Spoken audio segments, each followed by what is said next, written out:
Super star Mahesh Babu హీరోగా నటిస్తున్న 23వ సినిమాకు సంబంధించిన టైటిల్ కానీ ఫస్ట్ లుక్ కానీ ఏది ఇప్పటి వరకు బయటికి రాలేదు. ఇప్పటికే అభిమానుల్లో తెగ ఆసక్తి రేకిస్తున్న ఈ సినిమాపై రోజుకో న్యూస్ బయటికి వస్తూ నానా హంగామా క్రియేట్ చేస్తున్నాయి. మురుగదాస్ దర్శకత్వంలో రూపొందుతున్న ఈ సినిమా ఫస్ట్ లుక్ ట్రైలర్ ఎప్పుడు విడుదల అవుతుందో తెలియని షాక్ లో ఉన్న ఫ్యాన్స్ కి ఇది నిజంగా గుడ్ న్యూస్. ఎందుకంటారా?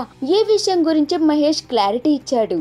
ఇన్నాళ్ళు మీడియాకు దూరంగా ఉన్న మహేష్ ఈ రోజు వైశాఖం ఆడియో వేడుకలో పాల్గొన్నాడు. ఈ సందర్భంగా మీడియా మహేష్ 23వ సినిమా గురించి చెప్పాల్సిందే అని పట్టుబట్టడంతో మహేష్ స్పందించాడు. ఈ సినిమా ఫస్ట్ లుక్ ఉగాది రోజున వస్తుందని క్లారిటీ ఇచ్చాడు. ఇప్పటికే ఉగాదికి సినిమా ఫస్ట్ లుక్ వస్తుందంటూ వచ్చిన వార్తలన్నీ ఇప్పుడు నిజం కానున్నాయి. అయితే ఈ సినిమాకు ఏ టైటిల్ పెడుతున్నారా అన్న విషయాన్ని మాత్రం మహేష్ చెప్పకపోవడం విశేషం. తినబోతు రుచెందుకు అనేలా ఓ లుక్ ఇచ్చేసి చిన్న స్మైల్ ఇచ్చి తప్పించుకున్నాడు మహేష్.